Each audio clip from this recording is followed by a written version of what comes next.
فرزند زہرا یہ حالات برے ہیں۔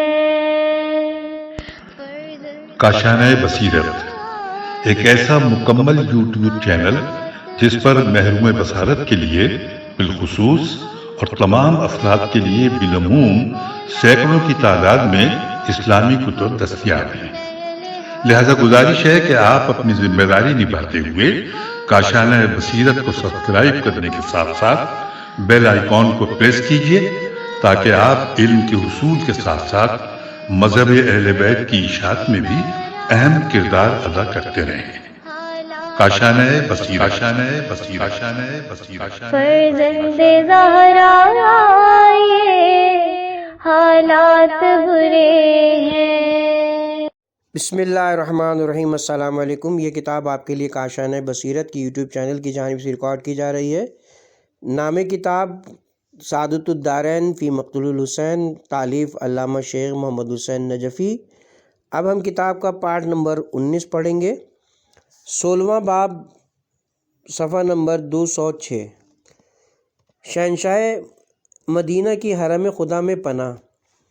امام علیہ السلام نے مکہ میں پہنچ کر اس دارالامن میں رحل اقامت ڈال دیا اور 3 شعبان سے لے کر 8ویں ذی الحجہ سن 60 ہجری تک برابر تقریباً 4 ماہ اور 6 دن قیام فرمایا۔ اس اثنا میں تمام اہل مکہ اور بیرون نجات کے وہ لوگ جو بغرض ادائیگی عمرہ مکے میں آئے ہوئے تھے وہ برابر خدمت میں حاضر ہوتے اور آپ کے فیوض و برکات علمیہ و عملیہ سے استفادہ کرتے۔ ابن زبیر بالعموم خانہ کعبہ میں نماز و طواف میں مشغول رہتے اور لوگوں کے ساتھ کبھی کبھی ہر روز اور کبھی 2 دن میں ایک بار ضرور خدمت امام مشرف ہوتے، مگر امام علیہ السلام کا مکے میں قیام ان پر بہت ہی شاق و گراں تھا، کیونکہ وہ جانتے تھے کہ جب تک امام حسین یہاں قیام پذیر ہے ان کا مدعا حاصل نہیں ہو سکتا، یعنی اہل حجاز ان کی بیعت نہیں کریں گے۔ کتاب کا حوالہ ہے عاشر بہار صفحہ نمبر 175، ارشاد مفید صفحہ نمبر 181، ناسخ جلد نمبر 6 صفحہ نمبر 173، کامل جلد نمبر 3 صفحہ نمبر 266، نفس المحموم صفحہ نمبر 41 اور لواج الاشجان صفحہ نمبر 28، طبری جلد نمبر 6 صفحہ نمبر 197۔ حالات سے معلوم ہوتا ہے کہ حضرت امام حسین علیہ السلام کا مکہ مکرمہ میں قیام بحیثیت ایک پناہ گزین کے تھا اور نظر بحالات ظاہر حرم خدا میں مستقل قیام کرنے کا ارادہ تھا، مگر بہت جلد کچھ ایسے حالات پیدا ہو گئے کہ امام کا وہاں زیادہ دیر تک قیام کرنا ناممکن ہو گیا۔ آپ پرامن زندگی گزارنے کے خواہشمند نظر آتے ہیں، یہی وجہ ہے کہ آپ اپنی موافقت میں نہ کوئی فوجی طاقت بڑھاتے ہیں، نہ تقریر و تحریر کے ذریعے لوگوں کو مشتعل کرتے ہیں۔ ہاں، بعض کتب میں جناب کی بعض سرداران بصرہ سے ملاقات و کتابت کا پتہ چلتا ہے کہ آپ نے مالک بن مسمی بکری، حنف بن قیس، منظر بن جارود، مسعود بن عمر، قیس بن حسم اور عمر بن عبید کے نام اس مضمون کا خط لکھ کر ایک اپنے غلام کے ذریعے سے بھیجا جس کا نام سلمان اور کنیت ابو زرین تھے۔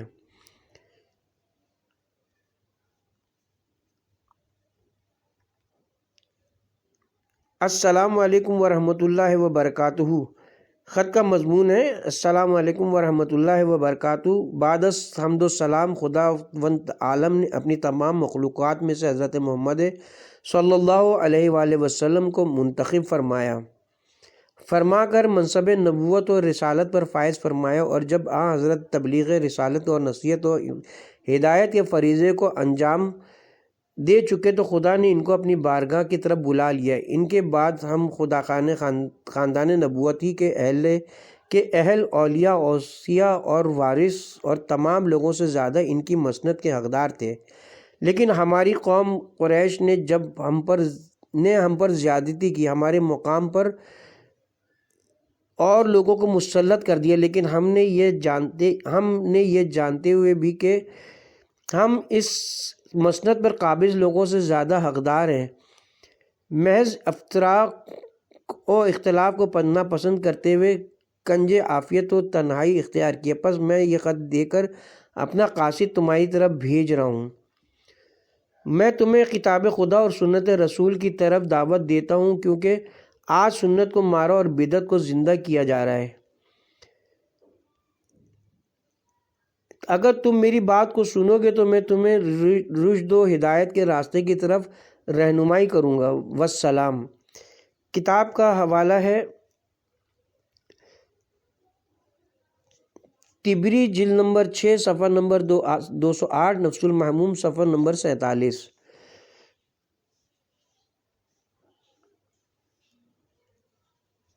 کتاب کی طرف چلتے ہیں دوبارہ۔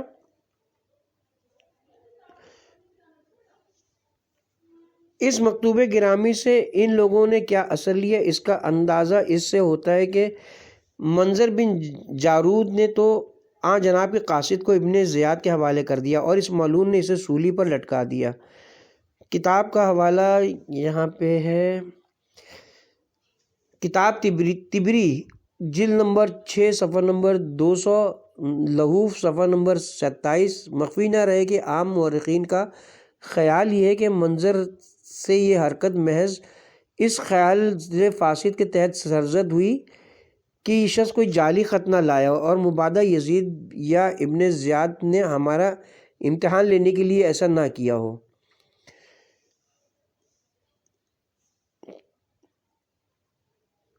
اور اخنف بن قیس نے جواب میں صرف یہ آیت لکھ کر بھیجی،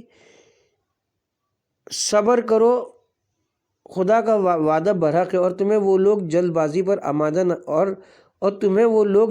پر آمادہ نہ کرے جو یقین نہیں رکھتے۔ کتاب کا حوالہ ہے مشیر الاحزان صفحہ نمبر 13۔ البتہ مسعود بن عمرو۔ کتاب کا حوالہ سید بن طاؤس نے اس کا نام یزید بن مسعود لکھا ہے، لحوف صفحہ نمبر 36۔ اب البتہ مسعود بن عمرو نے بنی تمیم، بنی حنظلہ اور بنی سعد کو جمع کر کے ان سے صلاح و مشورہ کرنے کے بعد سید نے اسے یہ دعائے خیر دی، شہید الشہداء کو بذریعہ خط اپنی اطاعت گزاری و وفاداری کا یقین دلایا۔ کتاب کا حوالہ مقتول الحسین للمکرم صفحہ نمبر 145، لوائج الاشجان صفحہ نمبر 36۔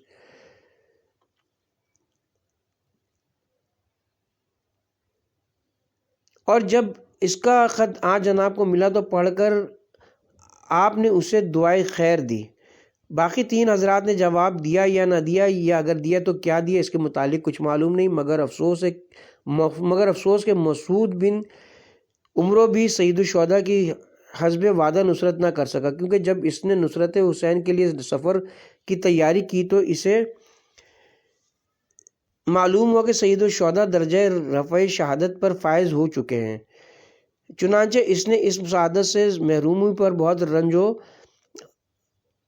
افسوس کیا اور پھر بساط صبر پر بیٹھ گیا۔ کتاب کا حوالہ ہے مشیر الاحزان صفحہ نمبر 13، لحوف صفحہ نمبر 37، مقتل مکرم صفحہ نمبر 146۔ بعض آثار سے معلوم ہوتا ہے کہ بنی عبدالقیس کا ایک شخص یزید بن شبیت، جس کے 10 بیٹے تھے، اپنے 2 بیٹوں عبداللہ اور عبید اللہ کے ہمراہ اور باروایت اس کا غلام عامر اور سیف بن مالک اور ادم بن امیہ بھی اس کے ہمراہ ہو گئے۔ کتاب کا حوالہ ہے ذخیرۃ الدارین صفحہ نمبر 224۔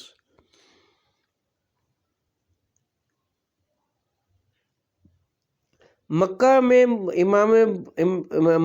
بارگاہ امام میں حاضر ہوئے اور پھر برابر ہم رکاب رہے، حتیٰ کہ کربلا میں نصرت کا حق ادا کرتے ہوئے جام شہادت نوش کیا۔ کتاب کا حوالہ ہے نفس المحموم صفحہ نمبر 48۔ لیکن اس خط و کتابت سے بھی واضح نہیں ہوتا کہ امام علی مقام علیہ السلام اپنی عسکری طاقت بڑھا کر حکومت وقت کے ساتھ ٹکر لینا چاہتے ہیں، بلکہ زیادہ سے زیادہ یہ کہا جا سکتا ہے کہ اپنے دفاع اور حفاظت خود اختیاری کے اسباب جمع کیے جا رہے ہیں۔ اہل کوفہ کے خطوط امام عالی مقام کے نام۔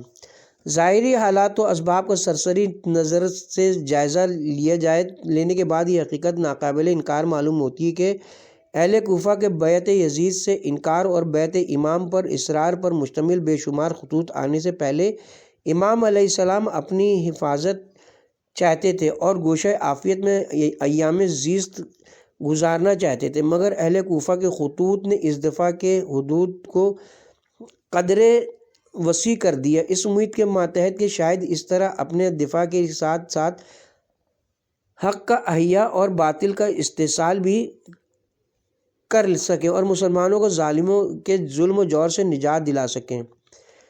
کتاب کا حوالہ ہے النہضۃ الحسینیہ صفحہ نمبر 51۔ اب ذیل میں ان خطوط کی تفصیل اور ان کا پس منظر اور پیش منظر پیش کیا جاتا ہے۔ ارباب سیر و تواریخ نے لکھا ہے کہ معاویہ کی وفات کے بعد جب اس کی جگہ اس کا نامزد ولی عہد یزید بیٹھا اور شیعان علی کو امام حسین کے بیعت یزید سے انکار کر کے مکے میں اب ذیل میں دوبارہ پڑھتے ہیں اس لائن کو۔ اب ذیل میں ان خطوط کی تفصیل اور ان کا پس منظر اور پیش منظر پیش کیا جاتا ہے۔ ارباب سیر و تواریخ نے لکھا ہے کہ معاویہ کی وفات کے بعد جب اس کی جگہ اس کا نامزد ولی عہد یزید بیٹھا اور شیعان علی کو امام حسین علیہ السلام کے بیعت یزید سے انکار کر کے مکے میں ہجرت کرنے کا حال معلوم ہوا، نیز ان کو یہ بھی معلوم ہوا کہ ہنوز اور بھی بعض نام آور افراد نے یزید عنید کی بیعت نہیں کی، تو انہوں نے اس انقلاب اور تغیر کے لمحات فرصت و غنیمت سمجھتے ہوئے جناب سلمان بن سرد خزائی صحابی رسول کے مکان پر اجتماع کیا اور باہم جان و مال کے ساتھ نصرت حسین علیہ السلام کا عہد و پیمان کیا، اور پھر سلمان بن سرد، مسیب بن نجبہ، رفع بن شداد اور حبیب بن مظاہر کی طرف سے اس مضمون کا ایک خط حضرت امام حسین علیہ السلام کے نام لکھ کر عبداللہ بن مسمع ہمدانی اور عبداللہ بن وائل تیمی کے ہاتھ خدمت امام میں روانہ کیا۔ بسم اللہ الرحمن الرحیم۔ من جانب سلمان بن سرد، مسیب بن نخبہ، رفع بن شداد بجلی، حبیب بن مظاہر مظہر اور کوفے کے دیگر مومنین و مسلمین کی طرف سے امام سے حسین بن علی کے نام سلام علیکم۔ ہم اس خدا کی حمد و ثنا کرتے ہیں کہ جس کے سوا کوئی معبود برحق نہیں۔ بعد از حمد و ثنا خدا کا شکر ہے جس نے آپ کے زبردست سرکش دشمن معاویہ کو برباد کیا ہے، جس نے زبردستی اس امت مسلمہ کی حکومت اور اس کے مال پر امت محرومہ کی رضامندی کے بغیر قبضہ و تسلط جمع رکھا تھا، اور اس امت کے نیک لوگوں کو قتل کرتا اور بروں کو زندہ چھوڑتا تھا، اور خدا کے مال کو امت کے جابر اور غنی لوگوں میں برابر تقسیم کیا کرتا تھا۔ اس کے لیے ہلاکت ہو جس طرح کہ قوم سمود ہلاک ہوئی۔ اس وقت ہمارا کوئی امام نہیں ہے، آپ یہاں تشریف لائیں تاکہ شاید اس طرح خدا ہمیں حق پر مجتمع کر دے۔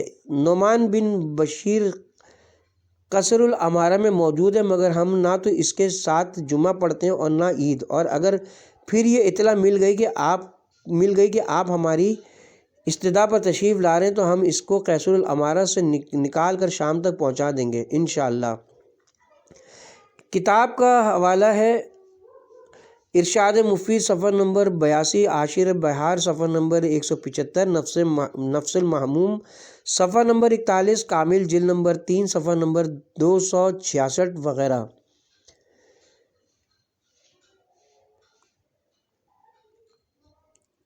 قاصد یہ خط لے کر 10ویں ماہ رمضان المبارک سن 60 ہجری کو خدمت امام میں پہنچے۔ اس کے بعد تو خطوط کا ایک تانتا بند گیا۔ مذکورہ بالا خط ارسال کرنے کے بعد 2 دن کے توقف سے پھر قیس بن مسیر سیادوی، عبداللہ بن شداد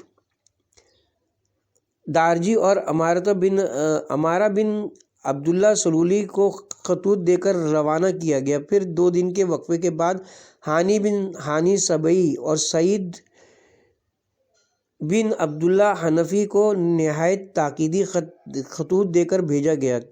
کتاب کا حوالہ ہے ارشاد صفحہ نمبر 182۔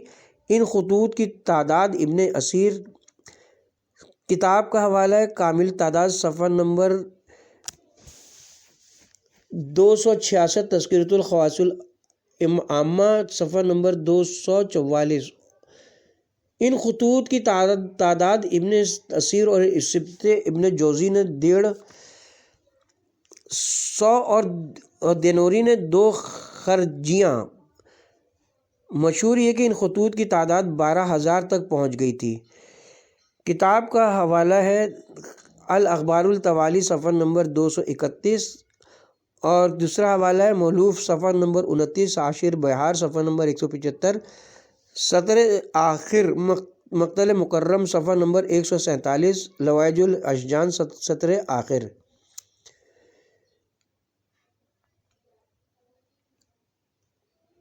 مشہور یہ ہے کہ ان خطوط کی تعداد 12,000 تک پہنچ گئی تھی، واللہ اعلم۔ کوفے کی رائے عامہ کی اس بیداری کا نتیجہ یہ تھا کہ کچھ ایسے لوگوں نے بھی امام حسین علیہ السلام کی خدمت میں خطوط لکھے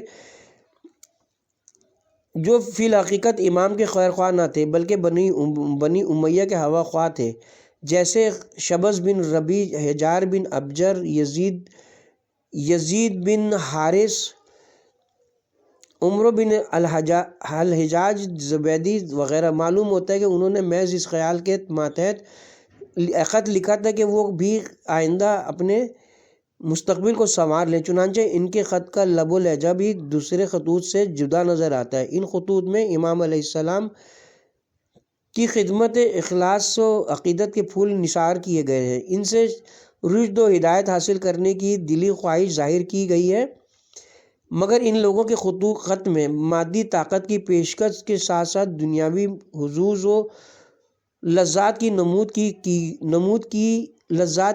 کی گئی ہے۔ ان کے خط کا مضمون یہ تھا، یعنی کھیتیاں لہلہا رہی ہیں، میوے پک چکے ہیں، زمینیں آباد ہیں، درخت سرسبز و شاداب ہیں، آپ جب چاہیں تشریف لا سکتے ہیں، جب آپ آئیں گے تو ایک لشکر آپ کی نصرت کے لیے بالکل آمادہ تیار موجود ہوگا۔ کتاب کا حوالہ ہے عاشر بہار صفحہ نمبر 176، نفس المحموم صفحہ نمبر 42 وغیرہ۔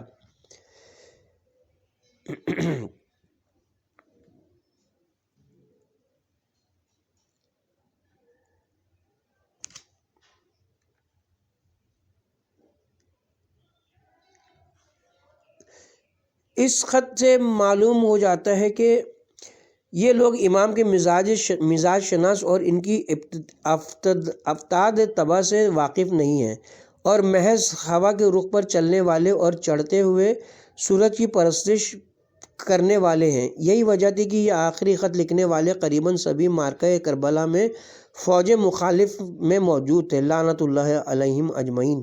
یہ آخری خط ہانی سبی اور سعید بن عبداللہ حنفی لے کر خدمت امام میں پہنچے۔ جب اہل کوفہ کا اصرار حد سے بڑھ گیا اور اتمام حجت کی خاطر امام علیہ السلام کے لیے ان کی دعوت پر لبیک کہنا ضروری ہو گیا، تو آن جناب نے ان آخری قاصدوں کے ذریعے اہل کوفہ کو اس مضمون کا جواب لکھا۔ اس سے قبل کے کسی خط کا جواب نہیں دیا تھا اور سب قاصد وہیں موجود تھے۔ کتاب کا حوالہ عاشر بہار صفحہ نمبر 176، نفس المحموم صفحہ نمبر 42۔ کتاب ترجمہ: یہ خط حسین بن علی کی طرف سے مسلمانوں اور مومنوں کے گروہ کے نام ہے، اور ہانی اور سعید تمہارے فرزندگان میں سے سب سے اخیر ہیں۔ تمہارے خطوط لے کر میرے پاس پہنچے، اور جو کچھ تم نے ان خطوط میں ذکر کیا اسے میں نے سمجھا کہ ہمارا اس وقت کوئی امام نہیں، آپ آئیے، شاید خدا ہمیں آپ کی وجہ سے حق و ہدایت پر جمع کر دے۔ اس لیے اب میں اپنے چچا زاد بھائی اور اپنے خاندان کے مقصود معتمد مسلم بن عقیل کو تمہاری طرف روانہ کر رہا ہوں۔ میں نے انہیں مامور کر دیا کہ وہ تمہارے صحیح حالات مجھے لکھیں، لہٰذا اگر انہوں نے یہ لکھا کہ تمہارے ارباب بسط و کشاد اور صاحبان عقل و خرد اس بات سے متفق ہیں جو تم نے بذریعہ فرستگان اپنے خط میں ظاہر کی ہے، تو میں بہت جلد تمہارے پاس پہنچ جاؤں گا۔ مجھے اپنی زندگی کی قسم امام برق معاف کیجیے گا، مجھے اپنی زندگی کی قسم امام برق نہیں ہے مگر وہی جو کتاب خدا کے مطابق حکم کرے اور عدل و انصاف پر کاربند ہو، دین حق کا پیرو ہو اور اپنے نفس کو رضائے خداوندی کے لیے ان امور پر وقف کر چکا ہو۔ والسلام۔ اس کے بعد جناب مسلم بن عقیل کوفہ جانے کا حکم دیا۔ اس کے بعد جناب مسلم بن عقیل کو کوفہ جانے کا حکم دیا، اور یہ 15 رمضان المبارک کا واقعہ قبل اس کہ جناب مسلم کے روانگی اور ان کی شہادت کے واقعات بیان کیے جائیں اور سلسلہ واقعات کو آگے بڑھایا جائے، یہاں 2 باتوں کی وضاحت ضروری معلوم ہوتی ہے۔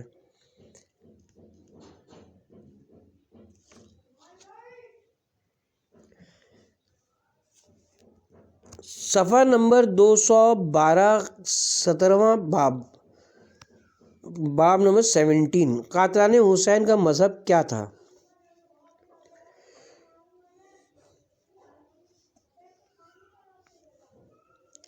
اہل کوفہ کے انہی دعوتی خطوط اور تاکیدی بلاوے کو دیکھ کر ہمیشہ مخالفین یہ کہا کرتے ہیں کہ قاتلان حسین شیعہ تھے، اس لیے یہاں قاتلان حسین کے مذہب پر فی الجملہ تبصرہ کیا جاتا ہے تاکہ اس اعتراض کا بے بنیاد ہونا واضح ہو جائے۔ اگرچہ اس موضوع پر بہت کچھ لکھا جا چکا ہے، مستقل رسائل تصنیف کیے جا چکے ہیں، بالخصوص رسالہ شریفہ قاتلان حسین کا مذہب مطبوعہ امامیہ مشن لکھنؤ میں جس احسن انداز سے تاریخی حقائق کی روشنی میں اس اراد کا بے بنیاد ہونا ثابت کیا گیا ہے وہ قابل داد ہے۔